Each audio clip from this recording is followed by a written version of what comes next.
everybody, and welcome back to another episode of From VA to Broadway. You know who it is. It's me. It's Mr. Brennan, Stefanik, your host, and I'm bringing you those general programming reminders. Folks, every Monday we are here with our main series, and every Friday, Danny and I are bringing you our mini-series In the Spotlight. But that's enough about that. That is not why we're here today, folks. Today, I am here with the one and only Mr. Jacob Carll. Jacob, what's going on? Hello, how are you? I'm doing so good. Welcome to the pod. This is so cool. I'm so glad because you look so nervous. I am a little nervous. Jacob, who the hell are you and what do you do? I am Jacob. I'm a music director and a pianist and a vocal coach. I own my own business. I'm a dog lover. I like to paint by number. I'm really into that right now. Okay. Like nice ones, like actual artwork ones. I love that. I like to knit. Okay. I read a lot. I was looking at your books a second ago. Oh, so we'll talk about those in a minute. It is just fantasy garbage. Love. Yeah. Well, that's for summer. Of course. Yeah. I love a smut. Oh, 100%. Listen, I've read them all. Been there, done that. Just so hot. Listen. Well, but I'm reading it. I'm like, wow, this is so bad. But I'm like, page turns. I'm like, yeah. oh my God, it's so good. And I usually do audiobooks at the same time. So whenever I'm walking, I'm listening to it. And like, it was Fourth Wing in particular. Have you read? So yes, all of them. The very first one, when we hit that very first scene, I was walking home for our show. And I just like had to stop because I was just like in the middle of Lincoln Square. And I was like, this is inappropriate. Nobody knows what I'm hearing right now. This feels voyeuristic. Correct. And I don't know if this is okay, but you know what? Hey, I was reading Red, White, and Royal Blue. Oh, okay. And I was like at a laundromat, like up in Harlem. And I literally was like, no one can know that I'm reading. Like I have to cover the book cover. Yes. Yeah. Because like everyone knows what I'm reading, but they don't. Oh. It feels like my 50 Shades, but it's not. But of course. Yeah. Of course. Jacob, question 2 is usually how do we know each other? Yeah, we met at an audition for Milwaukee Rep. I was playing. Okay. I didn't there remember all the time. It was that specific one. Yes, okay. It was their EPA, and I was the pianist for the day, and my friend Jonathan is their casting director, and so I was visiting my parents at the time, so I was down in South Carolina. I flew up for that audition. Oh my God. Yeah, I wasn't even here. Why? Because I love Milwaukee Rep, and I love Jonathan. You're a good person. And, yeah. You're a good friend. And I needed the money, and I was like on my way to moving back to the city, and so I was like, let me be there for this. Yeah, so that's how we met. I mean, Jacob, did you go to school for theater? Kind of. So I have a master's as well. So my bachelor's was in vocal performance. Okay. At the Crane School of Music at SUNY Potsdam. Gotcha. And Potsdam is like 3 hours north of Syracuse. So essentially Canada. I was going to say maybe Vermont, question No, mark? like, oh my God. It's like where the Adirondacks are and then like Quebec in between. Like on the border. I'm just learning that the Adirondacks are up in the north, there, kind of close to us. There's a lot of New York State above New York City. Did you know that? Well, I did know that. I just didn't know that there was a full ass mountain range. Oh my God, tons. Oh my God. Okay. Yeah. Well, I'm notoriously bad at U.S. geography, and I learned that too frequently. But I went to Iowa like a month ago for a gig. I don't know where that is. You said that, and I would imagine it would be maybe towards the center. I think so. Ish. I still don't know. I was there for a whole week. And you know what? We don't even need to look it up. Nope. We're gonna none of my business. Literally. Okay, so you did that. You're from South Carolina? No, so I grew up in Buffalo area. Oh, okay. I say Buffalo, but it's a small town called Olean. Understood. It's where St. Bonaventure University is, which is a basketball school. If you know that. And you didn't want to go there? No. Oh, okay. No. Interesting. So my high school, one, I don't do sports, LOL. But number 2, a lot of my high school goes there, or they go to Fredonia, or they go to UB, Buffalo. Yeah. And I was like, let me go 6.5 hours away instead. Understood. So long. But yeah, I went for music ed and then I added performance, but it was like an opera program. Okay. Which I think I knew, but I didn't really know when I got there. But then I realized I was pretty good at opera. Okay. But in retrospect, I was taught to sing in a specific way because I needed like low voice people who sounded older than they were. Okay. So when I finally graduated, I was like, I can't sing this anymore. That's really interesting. Yeah. It wasn't the right fit. I feel like every college program, I feel like theater specifically, you like fit into the microcosm of like what their community is. And it's like someone needs to play the old man or whatever. So it's going to be you. And that's going to be your type for these 4 years. Right. And I never really thought about that in the musical context. Right. And if you think of opera, like no one under 25 is really having a career in opera yet. No. Because your voices have to mature to sing over a full orchestra and big house. Exactly. So like but we were being trained to do that. Yeah. So like I was playing like a 70-year-old man. Okay. But like I'm pretty gay, so like I don't know how any of that really worked. Fair. But then like of course like unfortunately there were not as many men in the program as there were women. So like Gotcha. I got experience, which was great. Okay. So I ended up graduating with just the performance degree. I ended up dropping education because I didn't realize more things, that when you go for music ed, you are certified K-12 music. Okay. So like I could be hired to teach middle school orchestra. Yeah.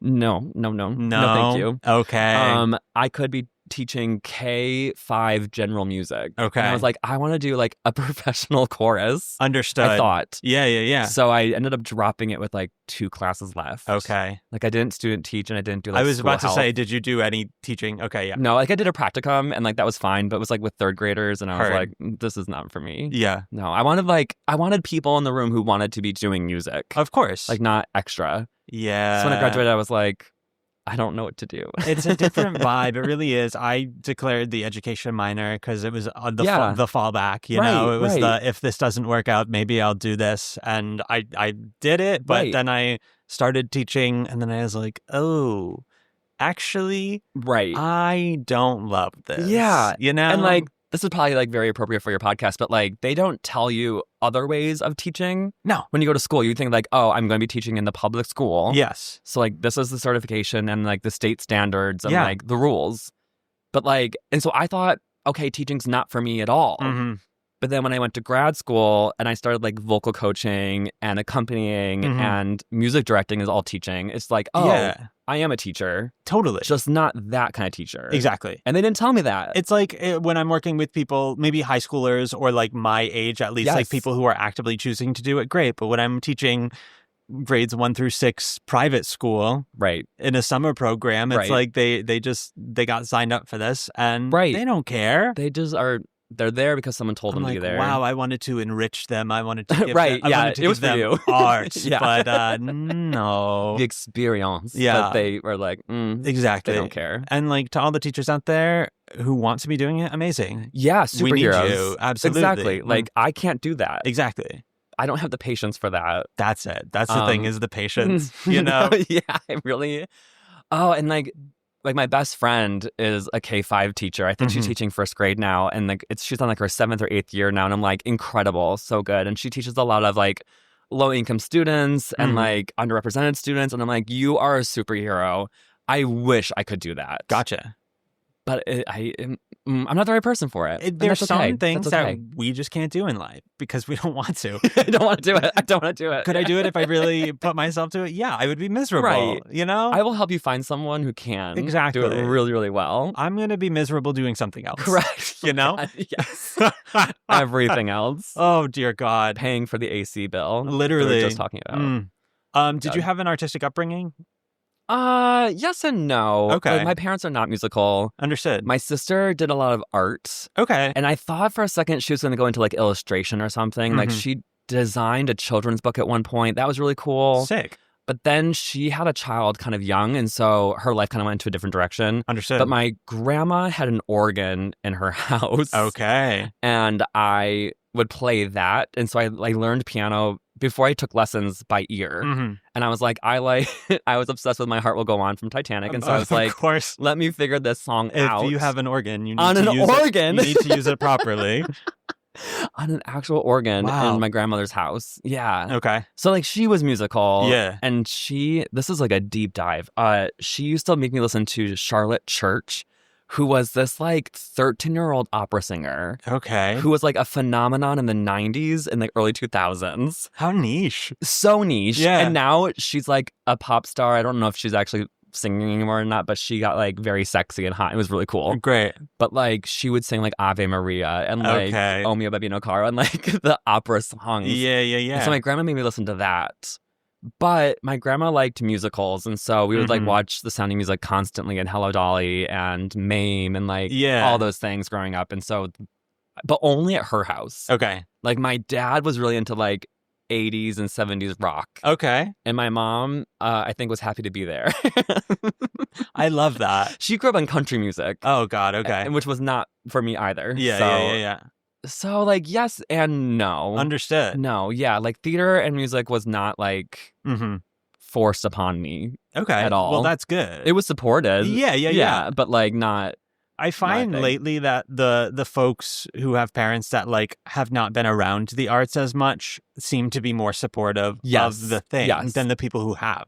Yes, I would agree with that. Though, I will say, like, my mom still to this day doesn't quite know what I do. Yeah. And her favorite joke is, like, she has a calendar, like a paper calendar on her wall still, and she's got to write down where I am when, because she doesn't know where in the country I am. Understood. She makes it seem like I'm a jet setter or something, but, like, I'm not. I'm usually here. Yeah. Or, like, I have a house upstate as well, so, like, sometimes I'm there. Or, like, I'll go where the job is, but, like, I'm maybe 3 or 4 places a year. Yeah, totally. But she's always like, I don't know where you are. And then she'll text me and be like, give me a call. I know you're so busy. And I'm like, yes, but, like, the time difference, you know? Right. Yeah. Between here and South Carolina. Exactly. Oh my God, that makes me so mad. She has no idea what I do. And you know what? That's okay. Sometimes it's easier that way, like, honestly. Oh, she's in theater. Yeah. Yeah. But, like, there is that whole thing about, like, explaining how the theater industry works. Yeah. Constantly. Oh, yeah. 100%. To my family and my partner's family as well. Like, they don't understand why we can't just do it upstate at our house. Yeah. And I'm like, well, there's no career there. Exactly. Like, I still have to leave for the job. But there's a community theater, I'm sure. There is a community theater. But of course. There's a youth bureau. Like, why am I not working there? Of course. And I'm like, because I cannot. No. I'm so sorry. I wish I could be home more, but I'm not. Yeah. I mean, they don't get it, but they are very supportive. We have to make money. Yes. Which we're obviously making so I only do theater for the money. Exactly. You know, lucrative. I am just flush. It's glamorous here. You know, it is. New York is so expensive. Yeah. But you did start taking lessons piano-wise. I did, okay. Yes. I was just talking to my mom about this, too, because I don't have a lot of memories of my piano lessons because I ended up quitting. Okay. in, like, 7th or 8th grade because I just stopped going. Like, my friend Martha was like, you should come to my house instead. And I was like, yes, I want to come to hang out with my friend Martha. She's cool. And so I would, like, call my mom and I was like, oh, my lesson got canceled. And then I'd call my piano teacher and be like, I'm not feeling well. The funny thing is that Martha's house was around the corner from these lessons. Okay, great. And so, like, we could only be in the backyard just in case. Yeah. But I stopped going. Okay. And a lot of that was because it started to get, like, dry and less fun. Heard. And, like, I switched from, like, I had 2 piano teachers. It was, like, a husband and a wife.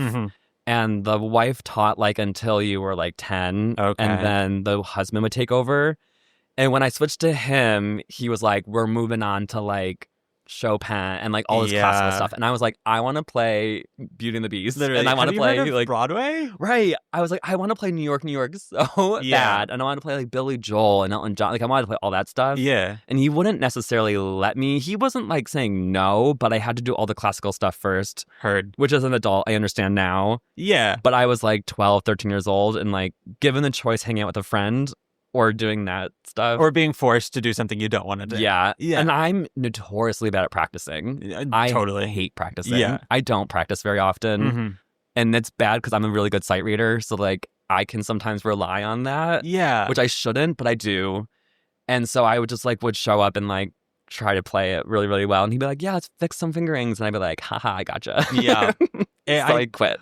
It's tough, especially with music, too, because it's like you need to know it. Like, you do need to know it. Especially classical music. Yeah. Like, when it comes to musical theater, like, especially if it's, like, groove stuff, you can kind of jam and, like, fake it. And I love to fake it. 100%. I'll play the chords. Oh, I've never heard this song love before. It. Yes, I'll play the chords. Yes. Yeah. But when it comes to, like, Mozart, you can't really fake that. Heard. And, like, my fingerings are, like, my technique is horrible. Totally. So bad. Yeah. Like, I don't like anyone watching my hands when I play because I'm just like, you might know. Okay. That I'm really kind of faking it. Heard. Yeah. Heard. I'm a professional faker. And that's so valid. But I think that's a good advice for a lot of people is, like, 100%. Just play the role. Just fake it. Absolutely. Fake the confidence. Fake it till you make it. And then you will book. Yeah.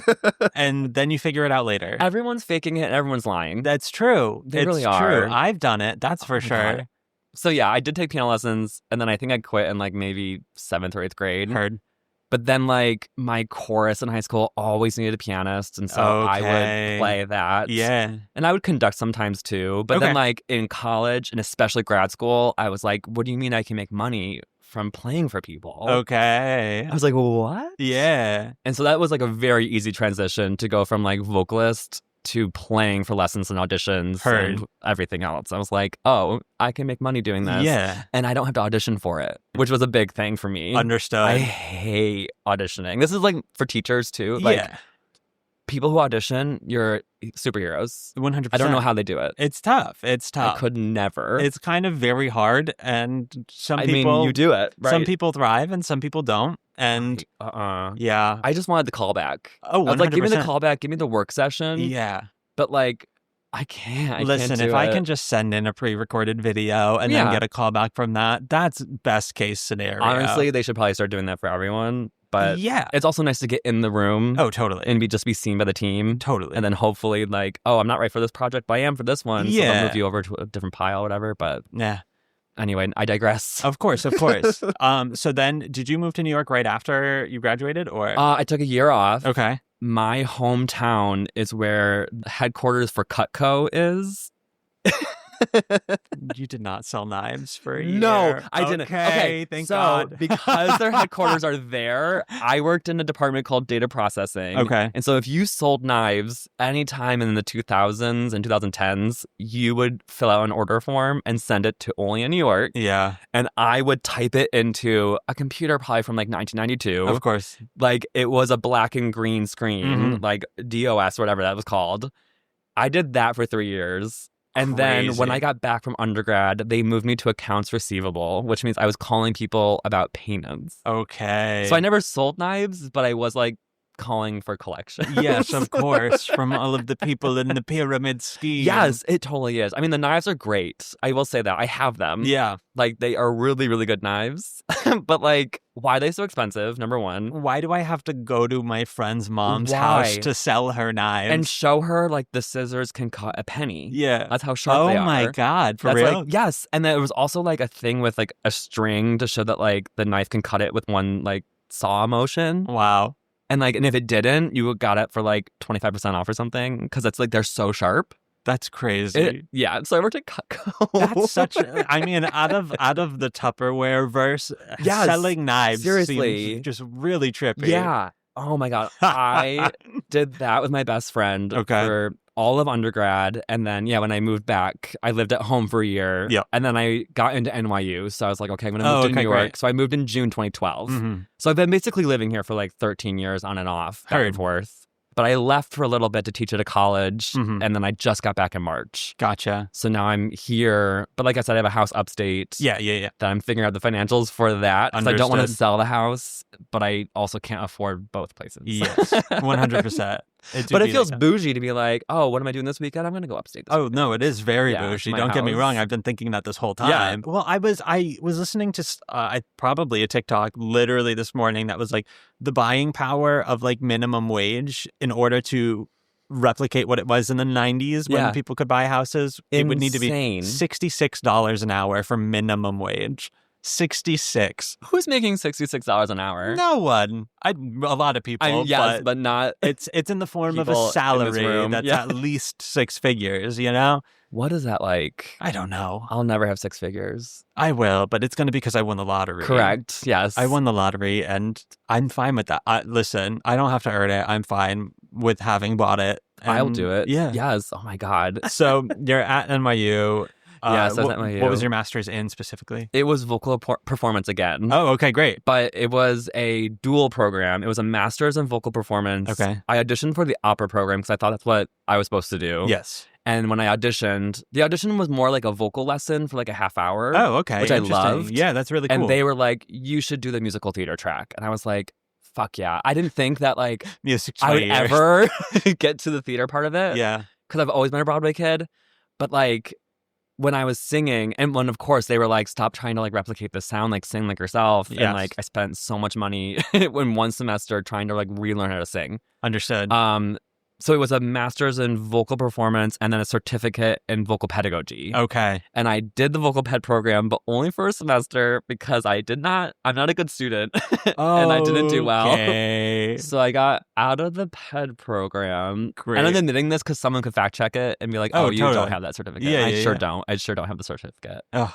But what was great about the Steinhardt program was that they hired everyone in the PED program as voice teachers for the Tisch students. Okay. So I had a full studio of like Stella Adler students or whatever the other acting studios are that don't get voice lessons. Yes. So, and which is funny because I have a student now who takes a lot of my classes still, who great. was my voice student 10 years ago. Yeah. Who's like still around. And he's like, oh, everything you taught me, I still use. And I was like, well, that's hilarious because wild. I didn't get the certificate. Yeah. But I was a good teacher. It was all about the science of it. I was like, the science is not, my brain doesn't think like that. Yeah. I was like, don't tell me to raise the larynx. Like, I know what that means, but like, if someone can describe that to me, I'm like, wow, that's so fascinating that you know that. And it's like wildly impressive. Wow. I'm just going to say, make the adjustment that you think I need. Correct. And then I sing really good. And I'm like, wow, you're brilliant. Right. I'm like, can we find an acting Thank you, doctor. instead that will do that? Yeah. Instead of like, tell me the science. But some people's brains work that way. For sure. Great. Yeah. Mine does not work that way. Exactly. And like, I remember there was a test that we had to like label the whole anatomy of the throat. No. And I was like, that's none of my business. No. That's like the ocean. I'm like, whatever's under there, none of my business. The one day that my first voice teacher tried to show me a video of vocal cords, I said, nope. No, thank you. I said, absolutely not. That's disgusting. Wrong student. Sorry. Correct. Wrong student, not this guy. Like people who get scoped and then like post that on their Instagram story, I was like, I can't look at that. I'm literally getting woozy. Don't share that. No, disgusting. But it's important, I guess, to some people, and that's great. Right. Not me. So couldn't be me. No, not me. No. Yeah. No. Did you want to be a performer? Do you want to be a performer? Not anymore. Okay. So part of the Steinhardt program that you do a showcase, and I signed with an agency. Okay. From the showcase, and I thought I was gonna kill it. And then I realized I had really, really bad audition anxiety. Okay. Which we kind of talked about. Yeah. Because I would be in line waiting for something. And I had good appointments too. Like I went in for Book of Mormon a bunch of times, but I'm not a tapper. Understood. And I was going in for tap and I would lie about that. But the call for Book of Mormon, as people probably know, like is the turn it off tap. Yes. And you're supposed to know it before you go in for the call. And I was like, that's not me.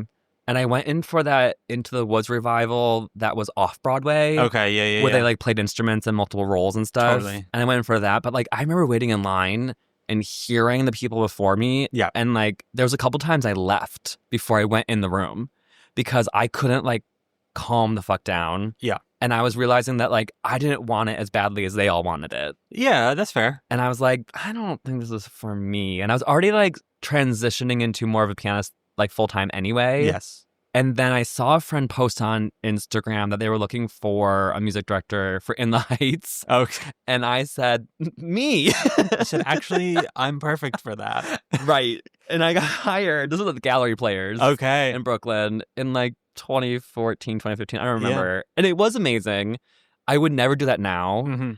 But at the time, I learned that I could be a music director. Understood. And I realized it was the right fit. Yeah. This goes back to teaching. I was like, I'm leading a chorus, essentially. I'm teaching, I'm vocal coaching, I'm playing piano, I'm conducting. I'm like, oh, it's all the things I wanted to do. Yeah. But no one told me along the way that like this was a possible career for me. For sure. I had to figure that out for myself. Yeah. Of course, after spending so much money on grad school. Hey, that's how it goes. Yeah. Like within 6 months of graduating, I was like, fuck this master's. I don't want to do that anymore. Yeah. So I stopped.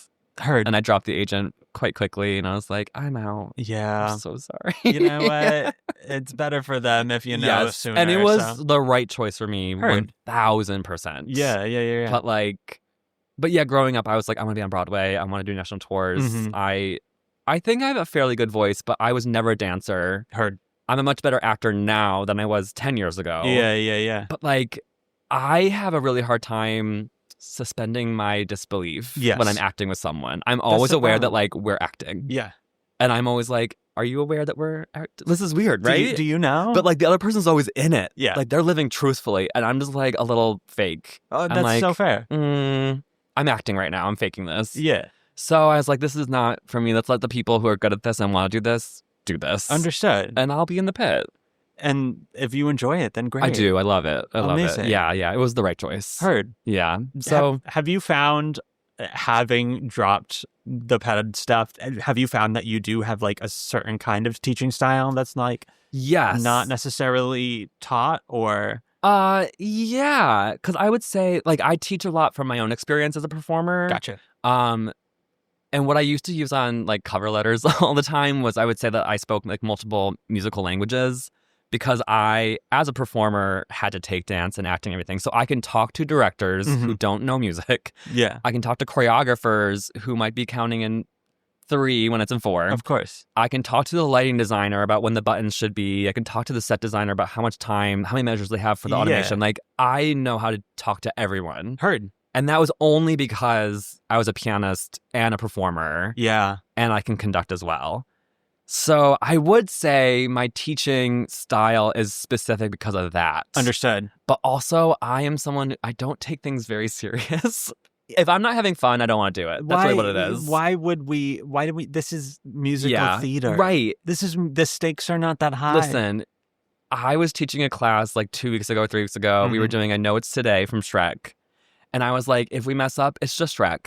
It's just Shrek. Okay, well, first of all, how dare you? No, I love Shrek. Okay. I know. I think that Shrek is amazing. That's a masterpiece. Correct. Let's have some respect. Correct. Like, they did not need to write such a perfect musical, but course. they did. And yep. But, like, at the end of the day, we're just doing Shrek. Yeah, 100%. So it's like, everyone calm down. Yeah. So, like, when I'm coaching and teaching and, like, leading classes and stuff, like, and I know as a student, I learned better when it was fun. Mm-hmm. So everything I try to do, like, if I'm not having fun, I don't want to do it. Yeah. It's like that Kim Cattrall quote where she's like, I don't want to spend a single second not having a good time. Exactly. And I'm like, that's me, 1000%. So, like, my coachings never get too heavy unless, like, we need to have, like, a heart-to-heart during it. Yeah. And, like, I just feel like everyone produces better work when they're having a good time. Absolutely. So that's like my MO through and through. Totally. Let's have fun. And that's the way it should be. I have a dear friend that's been on this show many times, Katie. She has said so many times, musical theater is not worth trauma.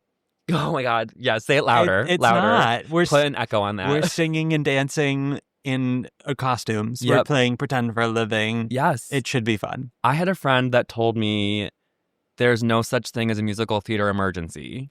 And I was like, can we all remember that, please? Like, if we're at places for something. Some people need to hear that right now. There's no emergency. A musical theater emergency? No. No, unless someone's, like, hurt. Yeah, if there's a medical emergency in a show. Right, but that's a human emergency. That's not musical theater. No. So calm down. No. Calm down. Sets aren't painted. Right. What are we going to do? Oh, my God, it makes me so mad. Literally. I'm like, everyone we're doing theater at the end of the day. We're doing a play.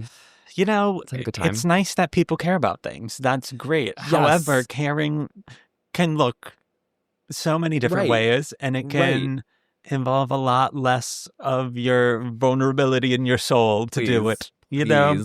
Please. Yeah. Yeah. And that's that. But I feel like a lot of times you do have to learn the hard way with that. And there is a lot of stress, and there's the audition anxiety and all of that, where it's just like, I don't need to, push comes to shove, I never see these people again. Right. You know, I just gotta go in and then immediately forget it happened. Right. And I think for me, because I just turned 36, I think, like, a lot of that comes with being in my later 30s now. Yeah. Like, when I was 24 and I just moved here, like, everything was stakes. Yeah. High stakes. And then, like, slowly that has become not an issue anymore. And I'm just like, that just comes from doing it a lot, I think. And, like, because I get a lot of younger students in my classes now that, like, take it very serious and they have passion, and I love that. Yeah. But I also want them to, like, make sure they're having fun. Totally. Because if you're not having a good time, then, like, what's it for? Exactly. And I think it's another example of the reasons why we need to be well-rounded humans, why we need to have a social life. Something else. And have things outside of theater. Correct. And hobbies. Correct. And places Paint that by we number. enjoy going. Paint by number. The Gilded Age. The Gilded Age. Do you watch The Gilded Age? I sure do. Okay. Do you? I'm on it. What? I'm caught up, so I must have missed. Where were you? Everywhere. I'm one of the footmen to the Russell family. Shut up, to Carrie Coon. To Carrie Coon, yes. So it's Bertha herself. If you go back, you will see a clean-shaven, that might be why. Kind of longer. You wouldn't recognize me without me telling you. Oh my God. Okay, from season 1 all the way to 3? I started being a footman in season 2. I did general background for season 1. Got it. I was a Rhode Island local back then. I'm from New England. So they had me just do some general background stuff. And then I moved to New York the next year. And I was like, hey, by the way, I live in New York now too. And they were like, you want to come in and audition for a footman? And I said, yes, please. What'd you have to do for the audition? I had to stand still and carry trays and learn how to do pull-out chairs and which side to serve and all that stuff. All the manners and stuff. Exactly. Right. It's etiquette training. Right. And then I got that. And season 2 and 3, I've been doing that. So wow. Yeah. Have you talked to her? Yeah, so I did in the very first episode of this season. I did get a name finally. She gave me a name. What is it? Andrew. I'm Andrew the Footman. Andrew. Okay. And so she was like, Brennan, do you have a name yet? I said no. She said, what do you want it to be? I said, you choose. And she said, okay, you're Andrew. And I said, great. God. But yeah, I mean, the whole Russell family, because we're with them so much. Right. They know us. They know our names. Right. They every time we go back, they're like, oh, how about blah blah blah blah blah. Yeah. They are very friendly and caring to us, and they're also. That family in particular, everyone is just so cool. Right. They're just the coolest people ever. I want to be on that set so badly. Every time there's when we get renewed, cameo, I will. And it better happen because season 3, I don't know what happened, but the writing has gotten better. It is looking better. Yeah. There's comedy all of a sudden, and now that's very much like Downton Abbey. I was like, finally. And it feels like they know exactly what they're doing now. They were cooking this season. And they seemed to have been the whole time they were cooking in a way where I'm like, you guys are doing this as if there's going to be a season 4. Correct. We there genuinely don't know, but you are setting this up. So I mean, this is the highest rated season so far and most viewed season. Well, it's so funny because before it premiered, all of the pre-screeners were doing their reviews. They were like, Gilded Age is actually pretty good this season. Yes, I'm telling you, because season 1, we always joke, we're just a whole episode about who was invited for tea. Were you going to go or not? That's the whole episode. The highest stakes were a dog ran away. Correct. Yeah. Right. And then Mrs. Winterton came around season 2 sure and started stirring the pot. And that was chaos. Mrs. Astor is going crazy. Yep. Scandal. And then this Laura Benanti pops up. You know she's up to no good. Oh, yeah. When Laura Benanti is a guest star in a show, she's going to cause some chaos. Yep. And then this season with Gladys, and she's pimping out her daughter to royalty, and it's oh my God, it's funny because this is all based on historical stuff, yes. and these are following the events of an actual historical family. So anyone that really wants to know can find out, and, right? But I'm it's amazing. I tell people to avoid it because, quite frankly, right, this is really good television, especially this good. season. So I'm yeah. It's so great, great viewing. Obviously, I'm gonna hype it up because I'm there, but also, well, now that I know you're on it, I'm gonna start over again. Yeah, genuinely good TV show. But yeah, I'll keep an eye out when all those uniforms are there. I'll text you when probably I see you. Somewhere. Absolutely. I'm so excited to rewatch it now because I'm all caught up. Yeah. So I'm waiting for the next episode. So I'm well, what do I watch now? And I'm well, I might as well. We just hit the halfway mark too, so we're almost over in a way. That's so sad. Yeah. But I missed TV when it was 24 episodes. Yeah. Or 22, whatever it was. I hear you. And now it's just 10, 12. Mm-hmm. I'm oh my God, I need more. Well, all I can say is buckle up.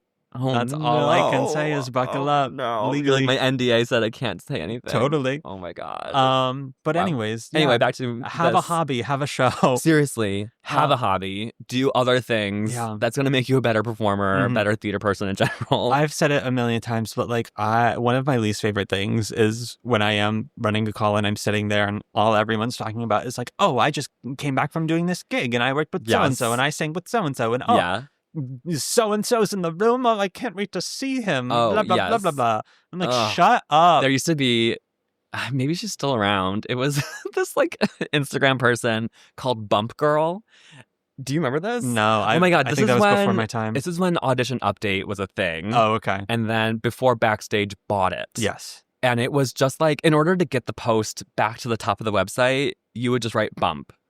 And so this person on Instagram became the most annoying actor ever that would just say bump all the time. Oh my God. And one of them was talking about contract. Oh, I just got paid for my contract. I'm no one talks about jobs like that. No. Why are we all walking around going, oh, that contract was great. I'm no, that gig, that show you did, that theater piece, that contract. I hate it. I hate it so much. Yeah, it's a lot. It's a lot. Yeah, I'm guilty of it for sure. Oh, don't get me wrong. Yeah. But I'm but did you watch last night's Gilded Age? Yeah. Excuse me. I'm yeah, I just got back from somewhere. That's why maybe I'm tan or whatever. Right. By the way, How have you been? Right. How's your family? How are How are your friends? Right. Like, you know? Do you have a vacation planned? Yeah. Have you gone anywhere cool? What's your favorite restaurant here? Like, I need to know other things about you. It just doesn't happen. How do you spend your time other than this? And you know what? The people who can't talk about anything else aren't doing anything else. There's been many a table I've been behind, or piano, I guess. Yes. In a room where we've just tried to talk to the person just to see if they weren't a robot. And we've weeded people out because they don't know how to talk about anything. Yeah. We're like, I don't know if I can spend 12 weeks with you. It must be so interesting being in the room. Yes. It is very interesting. Yeah. Some rooms are better than others. Of course. Sometimes the vibes are a little stressful. Depends on like when you get producers involved. Yeah. It can get a little more strict. Yeah. But when it's like an initial EPA or like fun callbacks, that room you want to be in. But like I wish I had NDAs to sign because sometimes they talk about actors and it's like, you probably shouldn't be talking that loudly about Yeah. But like monitors sometimes hear it too. Like you come in the room and you're just like, oh. Well, that's the thing is I'm like, listen, anything that happens to me out here, they're going to know about it. Correct. You know? Oh, I tell and everyone, vice versa. When they come to me and like, depending on how they told me how their music went, I share that information. 100%. All the time. Like if their binder is in disarray, I always go, just letting you know that like this was a mess. Heard. And like, I don't know if that gives me a little like eye opener into their life. Yeah.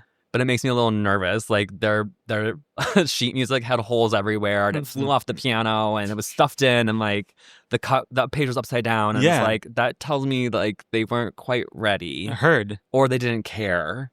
And that makes me nervous to work with them for a long time. That's so valid. It says a lot. It does. But like the people who are also extremely nice to me and that have everything ready to go, or like if I messed up and like were super nice about it anyway, I'm like, that person, I want them. Heard. Like that was a nice person. 100%. I want nice people always. I will choose the nicer person or the more talented person any day. Of course. Always. Yeah. What are some common, like, I don't want to say mistakes, but like, what are some things that people are doing that are just like working against them in the room? Oh, my favorite is the slate. And it's just because I think schools are kind of ruining this. 100%. I have not been in a room in probably 5 or 6 years that has required a slate. Heard. Because like when you walk in, like even if the table's not ready, they're going to say hi to you. Yeah. Or like, it's so weird when like you go in and you're like, hi, blah, blah, blah. You're talking to people, you talk to the pianist, then you stand there and they're ready for you. And then they're like, okay, what are you singing today? And you're like, well, my name is Jacob Carll. And I'm like, oh, you just turned on. Yes. So I no longer, like now you're a product. Yes. And like, that's so, and I think that is a detriment all the time. Totally. I'm like, if they already said hi to you, you might not even have to say what song it is. 100%. Just be like, great, here we go. Literally. And often, especially if it's at the Equity Building, it's probably on a piece of paper. Oh, yeah. Like, we already know what your name is and we know what your song is. Like, whenever you're ready, just say hi and you're going to go. Exactly. So, like, that always irks me. Yeah. Because it feels like once they start their slate, they're like, I'm in product mode. Exactly. And yeah. And I'm like, I don't want that product. Well, because then I'm like, I don't know if I can work with that. Yeah. I mean, in theory, like actors, we are products in a way because it's a business and we have to sell ourselves. But people really rehearsing that sales pitch too hard, you know? I'm like, just cash it up. Yeah. Please. I feel like when I started auditioning, I was definitely doing the slate just because that's Me what too. I'm not even in school, but like afterwards when I was trying to figure out how to actually do this for real, like that's kind of just like what you hear from people and you see on the internet and whatnot. So like I started doing that. And then I think once I really got here and was doing it more frequently, I was just like, I kind of just stopped on accident because I was like, there's not like time to do that organically. No. You know? No. Like I'll walk in, I'll say, hey, right. I'm Brennan, you know. Here's and then, my stuff. Exactly. Go for it. And if they want to know what I'm doing, they're going to ask me. Exactly. And yes. if they just want to see me perform, they're going to see me perform. Right. Because like 99% of the time we know the song. Yeah. And like, even if you didn't say the title, the second you start, we're like, oh, it's this. Totally. Great, got it. Yeah. And like afterwards, I might be like, what was that from? Yeah. But like, it's never a surprise, really. Yeah. Yeah. And it just shows me that like you can't like be a real person when you do that. But if it is like a general call and like the table is silent and they're just staring at you, yes, go ahead and do your slate. For sure. But like try to do your slate as like personable as possible. Yeah.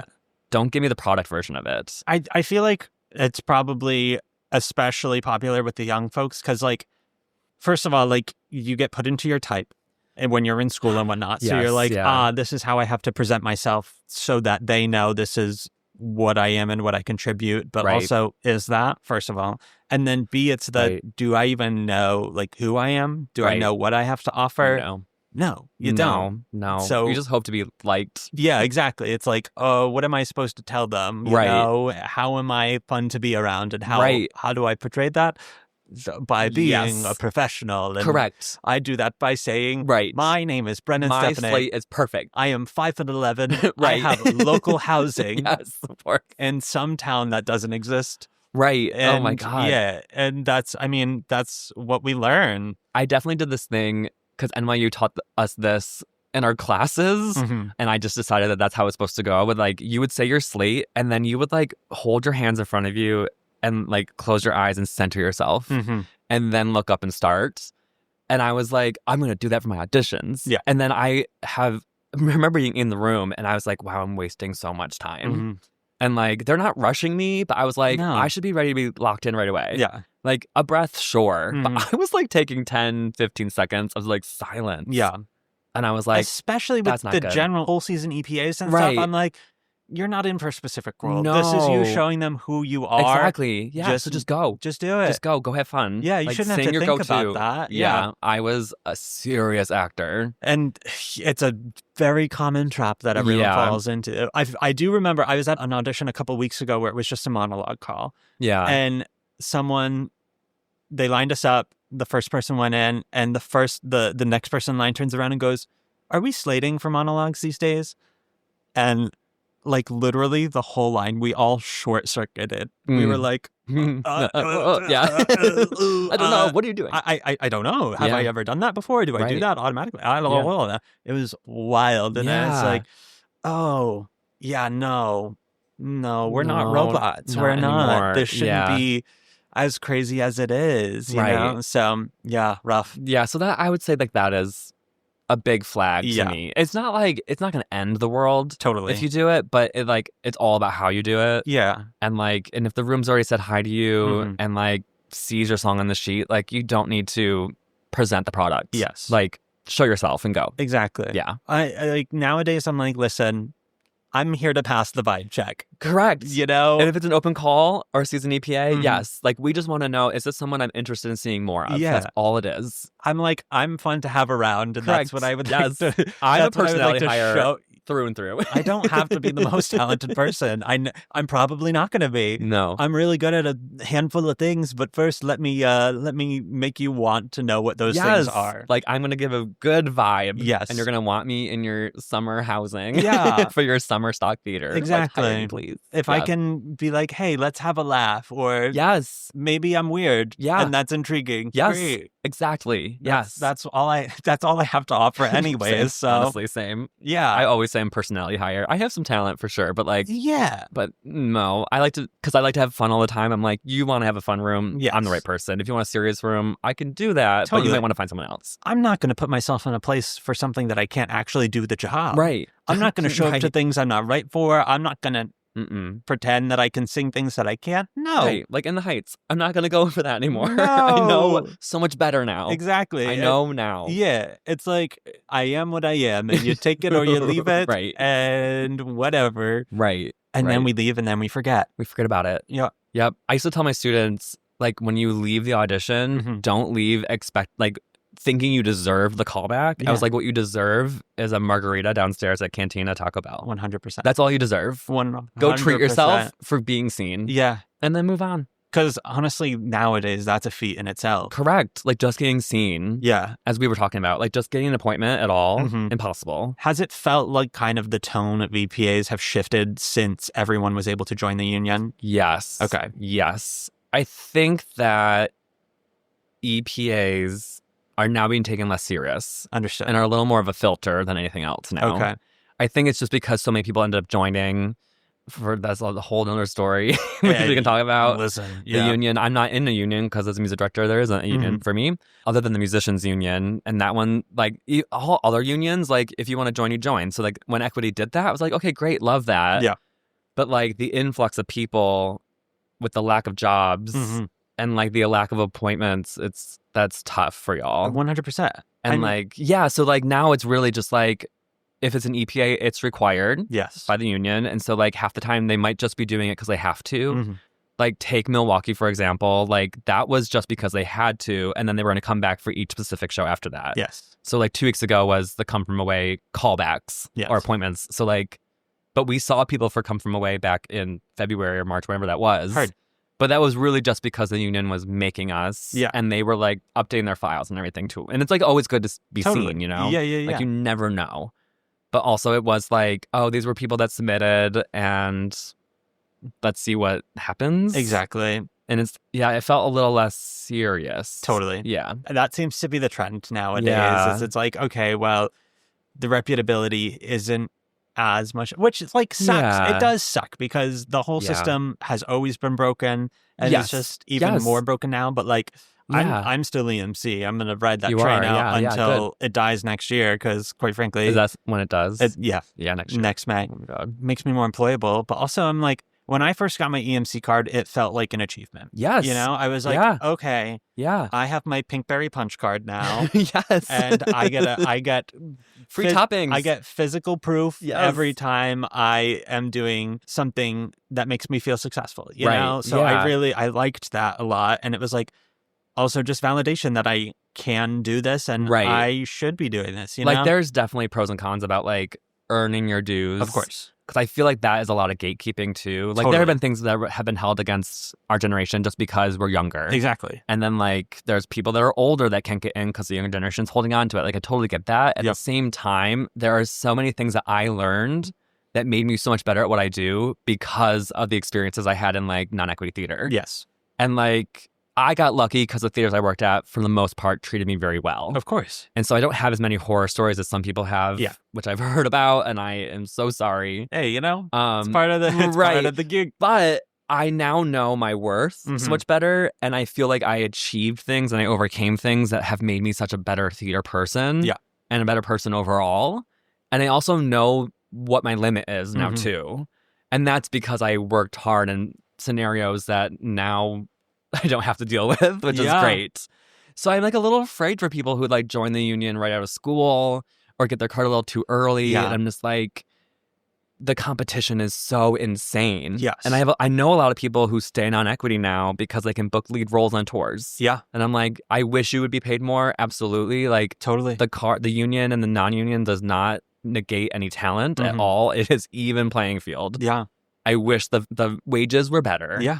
But you might get way more consistent work, unfortunately, if you stay EMC or non-union. Yeah. And now it's almost incentive to join the union because you're not going to get seen otherwise. Right. So it's like the way the system is built right now is not to accommodate for as many people as there are. Correct. You know? Right. 90% of the contracts are non-union anyways. Right. And then they can't see them in the time that they are actually here. And it's like, okay, well, then we're going to hire who we know and who is a local. And what is crazy, when I was teaching at a college, we would often talk about, this is strange, the birth rate and how it's declining. Okay. Because people in like 25 to 40 are not having families like they used to. And like, I want to have a family sometime, but I'm selfish right now. So I'm like, I don't want to support a child. There's so many things I want to do. Right. But I want AC and I want to be able to go out for a drink when I want to go out for a drink right now. And I want to be able to say yes to a contract in Europe for 9 months if I want to go. Yeah. But like, we were talking about how like every school now has a musical theater program that always comes to the city for a showcase. And in like 15 years, I don't know what that's going to be like when there's not as many students going for musical theater. Yeah. So then, like, what is the union going to do when that declines? Like, I just don't know what's going to happen. They're going to be like, if you've worked any job ever in your life. If you have been in a theater. If you've worked at the grocery store and talked to someone. Right. You get are to join, welcome. Literally. Yes. If you've opened your eyes. If you saw Hamilton on Disney Plus, you're in. Because isn't life just theater? Right. Oh my God, seriously. Were you loved as a kid? They would yes do it. Or no, you can join. Literally, yeah. Oh my God, yeah. I don't know what's going to happen. It's tough. Yeah. It's tough, but it is the reality. So we're in an age where you have to be smart and you have to be sneaky, which is kind of crazy. Yeah. But... I mean, I guess you're probably in the equity building every day or like Frequently often enough, for the monitor. Like, so you see a lot of this. I'm seeing all the resumes that are coming through. Right. You know, right. they're being handed to me. I'm getting Muggle resumes with books that they've written Right. and Wow. no performance anything. And I'm Yeah. like, how is this happening? You know? Right. So it is crazy. Right. It and is. I'll say, like, it's not completely out of the picture that like someone who has no experience comes in and we're like, oh, no way. Yeah. Like sometimes we're like, that's a really interesting person. I want to know more. Totally. So like, go for it, of course. But be super realistic about the competition you're going up against, and then set your expectations accordingly for that. There's just a lack of responsibility when that happens because you haven't been around to learn the things from the people doing them. Like you haven't been at the non-union theaters with union members learning from what they are doing. Exactly. You haven't read how to actually do all the audition stuff or the appointment stuff, which like, don't get me wrong, is not as accessible as it should be. Sure, yeah. That being said, really great resources, this show. So tell everyone. There you go. Tell everyone about Plug it out. But like, I see it's tough when people come in and they're like, oh, I think I had a 5:30 and it's like 5:34 and I'm like, I'm sorry, but you missed it. Yeah, and it's done at 6. Yep. So. And there's 40 people on the alt list, you know? Yeah. And it's like, well, but I'm like, I'm sorry. You're an adult. This is your job. Showing up to this audition is your job. Right. And unfortunately. Yeah. And so you messed up. So yeah. So it's just it's a wacky world. But wild. I digress. We can keep digressing. That's so fair. I have no I have no topic ever that we could stay on for more than a minute. You're a business owner. I am a business owner, kind of. Well, okay, so I started a company called Broadway Ensemble Project. Yes. Which is like kind of taken off in the last 2 months. Mm-hmm. And I always tell this story in my classes about how it was such a selfish endeavor. I was like not booked this year. And I was like, I wish I could practice music directing. And I was like, that doesn't exist. Like the only time I get more experience music directing is by being hired to music direct. Yeah. And like that happens when it happens and it doesn't happen when it doesn't happen.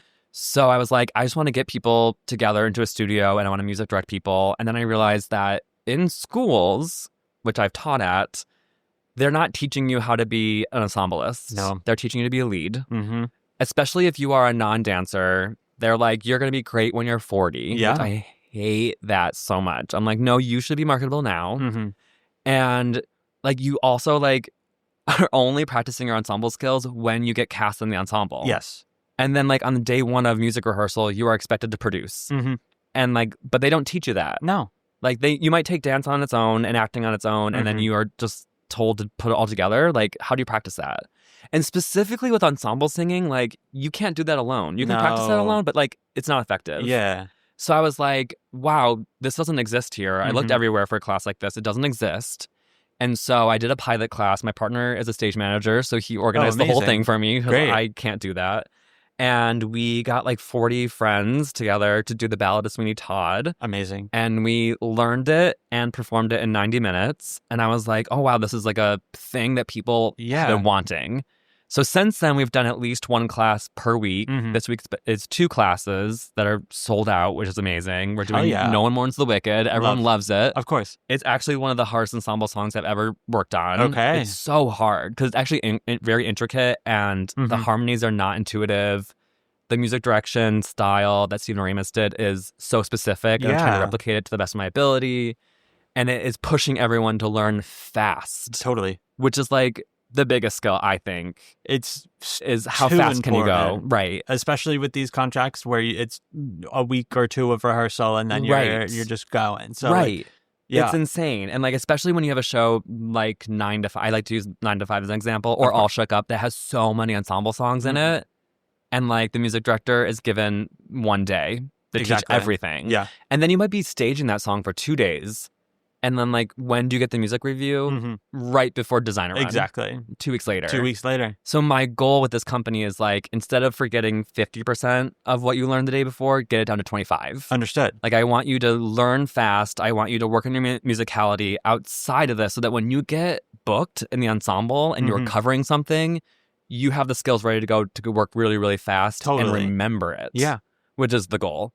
And I realized like that doesn't exist anywhere. It doesn't. So I feel really fortunate to have so much interest in it. We have like 800 people on the mailing list now, which is insane. Wow.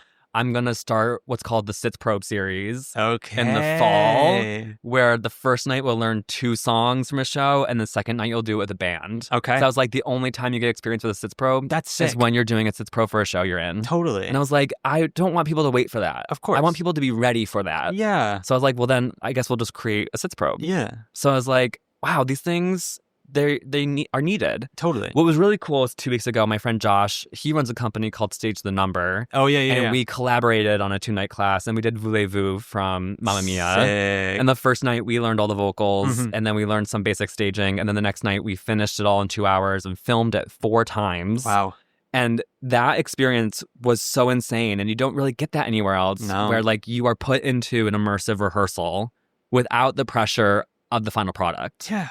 Which I just think like it's such a good vibe, and it's so much fun. That's awesome. And like some people are just like looking for the opportunity to sing with others. Yeah, I mean, you don't get to just perform anywhere. No. You know, it's like, yeah, there's not enough of that, and you also cornered the market on a very specific thing that is wildly needed. Right, because so. like I'm hoping to get other music directors that are looking for like, oh, I'm in between shows, or I have a show coming up in 6 months. I would love to work on one of the songs in the class. I'm like, totally. Yes, like they get to work on their skills. You get to work on your skills. I want to get like student musicians that are involved, like who want to play on Broadway. Yeah. I'm like, take the class. You'll be in it. Hell yeah. Yeah, I feel like, and it's fun again. Yeah. Like doing a rehearsal is fun, and there's no stress, which I just love. So. Yeah, so but the problem is that like, not the problem, it's a good problem to have, is that it's my full-time job now, which is great, but there's a lot of admin work that I don't, I'm just not good at it. Yeah. And I don't like to work from home. I mean, I like remote working, but I cannot be, I'm a procrastinator through and through. Listen, you are talking to the right person. Yep. Oh my God. And like, because Nick designed all the templates for me, which is great, like we send out a daily call like 24 hours before. And like, when you get there, you have a face sheet that has a contact sheet on the back, and you get a cover page that says like the role you're covering. And like, there's a lot of paperwork involved, because I want everyone to feel like they are walking into rehearsal and can be immersed. But like to create all that stuff, it takes me so long. A lot, yeah. So long, but like it's worth it in the end. Yeah. Like the end product, it's like, oh my God, everyone sounds amazing. Everyone had a good time. I got some people to cover roles, which they weren't expecting, and it's all randomized. So like on Tuesday when we did No One Mourns the Wicked for the first time, I had like a spin wheel that like showed who's playing Glinda for this one, who's playing the mother, who's playing the salesman, who's playing the father. And like, if they want to do it, they get to do it. And like, that way you're covering a role, but you also learn the ensemble track. Understood. In 90 minutes. Yeah. Which is like fast. Yeah. Especially for the whole opening scene of Wicked, which is about like 9 minutes of music. Totally. 90 minutes, that's all you need. I mean, also, once you have done this enough, you will have like the tracks for everything documented. So when you finally revisit the song, it'll be easier. Right. And then once you've done it long enough and have made enough money, then you could hire someone to do a lot of the stuff. I would love a secretary. Yes. Listen, you're preaching to the choir here. Seriously. But yeah, so everyone who signs up, they do get plunk tracks. They get the PDF of the music. It's all included. Okay. Tracks are the class is only $20. Yeah. I try to keep it as low cost as possible so that the most people can afford it. Heard. Because I feel like classes can get super expensive. Yes. It's only $25 if you need the music printed, because I print at OpenJar. Great. And printing is the biggest expense next to renting the studio. I'm sure. And so like I just want to make sure the class sizes are big enough to pay for the rental. And that's all really, and pay for my time. But like I even my fee is low, because I'm just like, I'm doing it for me too. Like honestly, I'm practicing. So like, and like, when will I ever get to music direct Wicked? Probably never. Okay, I would love. I would hope. Yeah, I would love to. Everyone that's out there who has the ability to put me in that position, yes, please. But it's a good experience for me to work on that stuff too. Totally, because I'm like, how do I prep Wicked? How do I try to replicate what I'm hearing in the cast album? How am I trying to replicate the experience they'll get if they go to Broadway? Yeah, that's what I'm trying to do. I'm like, we have 90 minutes to learn this song. We're staging it in quotes tomorrow. Yeah, so let's go. And like, but at the end of the day, it's also like, if you didn't get it, you didn't get it. It's okay. Like, we're there for fun. Yeah. But I'm trying to push people to go fast. No, that's awesome. And like, especially with the vibe of we're here to have fun, you know, it takes so much of the pressure off. And stakes are below the floor. Yeah. Like, they don't exist. Especially when you're entering a room and you're like, wow, I love this song and I want to do it so badly. Right. But also, we're just Shrek. We're in OpenJar, you know? Yeah, we're in OpenJar. Yeah. And like, my biggest part of the Ensemble Project is the community. Okay. And like the contact sheet has everyone's social media handle on it if they approve that. Love. And I make everyone during warm-ups talk to each other. Heard. Because I'm like, you're going to see these people in the audition room next week. You're going to see them in Hell's Kitchen because you can't avoid theater people. You run into them everywhere. You're going to see them at Steps and on, the other dance studio, BDC. Mm-hmm. Like, you're going to see them. So you might as well become friends now. Yeah. And also, when it comes to ensemble skills, you can't do it alone. No. You seriously can't. Like, you can practice your lead track all on your own. Yep. But your alto 2 harmony especially if you're a swing, how are you supposed to do that on your own? Listen, I don't know. The co and co-workers. The co. It's the co. Yes. Yeah. That could be a brand. Hey, listen, it's a brand that a lot of people need. Yes. So you should brand that. Copyright that. That's merch. You should cut that out of this so that no one takes it. Yeah, I love merch. Yeah, literally. I love merch. Oh, dear God. Well, that's awesome. I mean, because you get these opportunities for yourself. Yeah. And like, once again, we live in this world where it's like, listen, if the opportunities aren't coming to you, create it. Create them for yourself, Yes. Make your show, put yourself, do a reading, you know? Oh my God, like last friends, night, whatever. my friend Sammy, her birthday's today, but last night we did a birthday sing read of Wicked. Oh my God. At Open Jar. It's a very New York City thing right now on TikTok for people to do this, but like, it was the most fun. And like, of course, like I taught Wicked on Tuesday. I'm teaching it tonight. Mm-hmm. And so like I had like the music direction in my brain, but like last night was just for fun. And it was so stupid. It was so dumb. It was so much fun. And I'm just like, y'all, like, why aren't you just like sitting in your living room reading through a show together and singing it for fun? Listen, I would be lying to you if I said that fun. I didn't 2 days ago start making a cast list for my birthday reading. Yeah, and what's the show? Legally Blonde. Yes! Legally Blonde. Yeah. Oh my God, it's going to be so good. 100%. So, will it happen? I don't know. But You have to. I'm going to have it planned just in case. You have to. I'm going to have it locked and loaded. And the thing is, like, we were all at tables. Mm-hmm.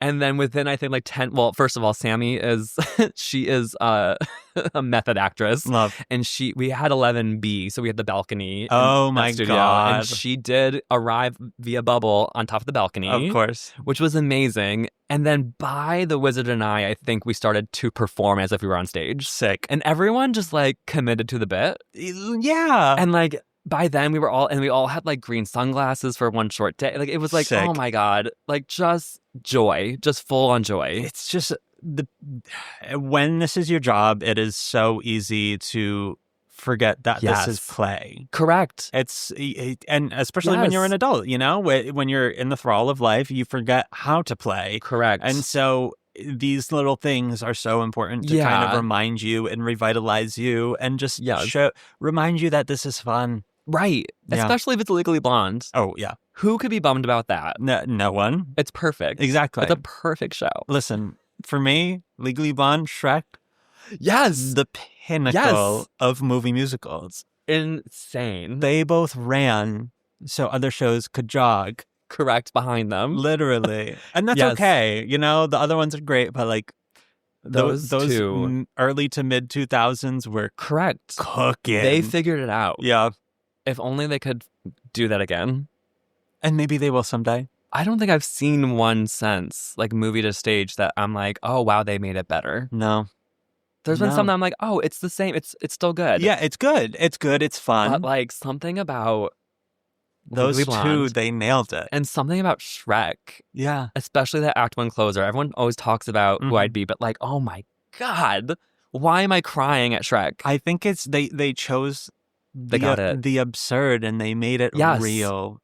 Okay, correction. I do think that Death Becomes Her has figured out. Yeah, that's fair. And I will bring that up because I did see Bad Cinderella. I'm not going to say anything else other than I had a great time. Yes. Bad Cinderella. But something that Death Becomes Her figured out was like, go for the camp.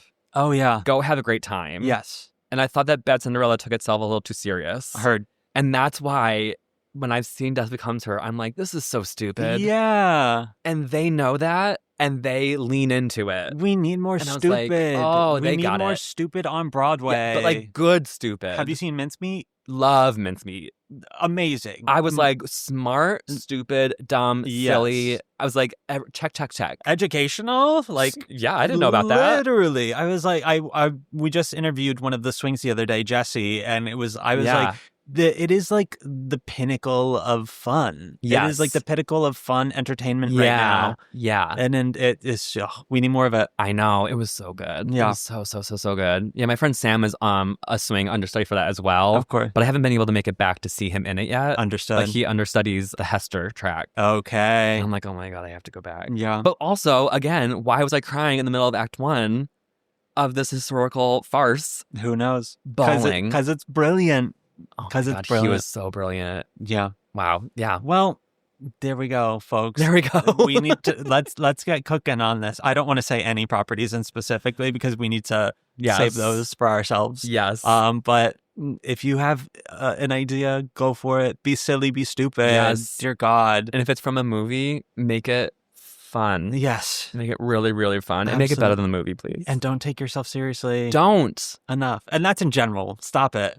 Just Knock have it a good off. time. Have fun. It's just Shrek. It's okay. Well, once again, have some respect for this property in particular, but whatever. This IP. Yes. Wow. Jacob, do you have any other words of wisdom you would like to share or any advice for the young Jacobs out there? The young Jacobs. Yes. I guess I would just say, like, just be open to anything. Because, like, there's no, I mean, it's so stupid. Like, be yourself. Of course, be yourself. But, like, we all got jobs because we were ourselves. Yeah. But also, like, I didn't know I was going to be a music director. Mm-hmm. I didn't know I was going to be a pianist full time. I didn't know I was going to start a company. I didn't know these things. I just, like, was open to the possibility of it. Yeah. And that's why things stuck. Some things didn't stick. Mm-hmm. But, like, they never would have happened if I was like, no, I'm a performer only and I'm only going to do this way. Like, no, you got to be able to do it all. Totally. Or be open to doing it all at least. Absolutely. And trying that. Yeah. So, like, young performers, young pianists, young music directors, young casting directors, like, don't forget about the other things. Yeah. Oh my God, like, being a monitor. Mm-hmm. Like, I would love to be a monitor. Like, how fun. And, like, I thought casting was a thing for me at some point, and the organization was not for me. Understood. But, like, being in the room, yes. Like, you don't know. Yeah. Being an agent, I would love to know more about that. Totally. And, like, a manager, like. Yeah. But they don't tell you these things. No. Like, how do you go to school to be a casting director? You probably go for theater. Yeah. And when you're in school for theater, they're like, here's your track. Yes. Here's your type.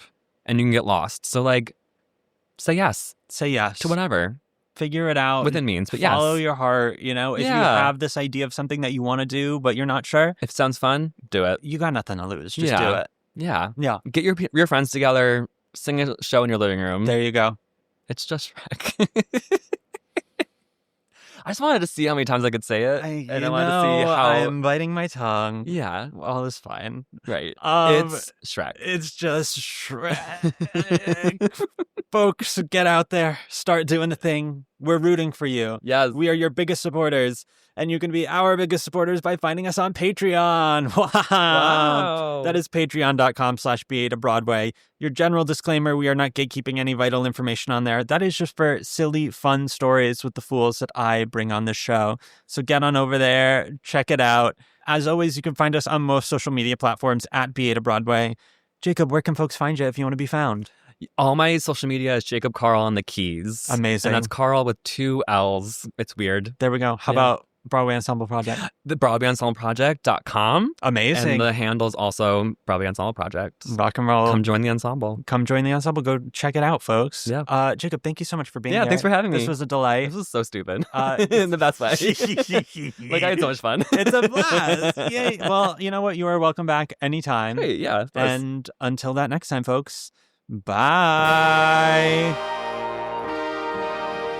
From BA to Broadway is created, produced, and edited by Brennan Stefanik, music by Dylan Kaufman, and cover art by Jordan Vongsithi.